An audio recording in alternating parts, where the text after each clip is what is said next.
Everyone, তোমরা সবাই কেমন আছো? নিশ্চয়ই ভালো আছো। তো তোমাদের সামনে একটা নতুন রেসিপি এনেছি। তো তোমরা তো পটল নানা রকমভাবে বানিয়ে দেখেছো, আমার মতন এইভাবে একদিন বানিয়ে দেখো, দারুণ টেস্ট লাগবে, একদম সম্পূর্ণ নিরামিষ। তো তার জন্য দেখো পটলগুলোকে একটু ঘষে নিয়েছি।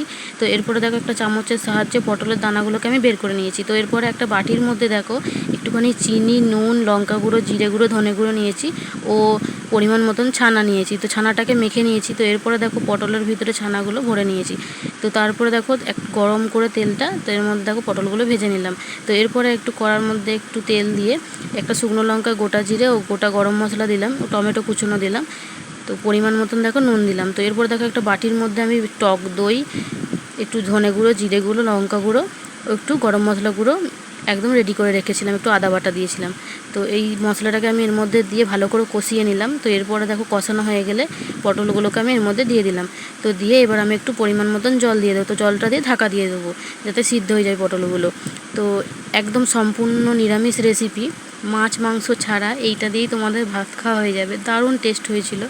তো আমার মতন তোমরাও এভাবে বানিয়ে দেখো।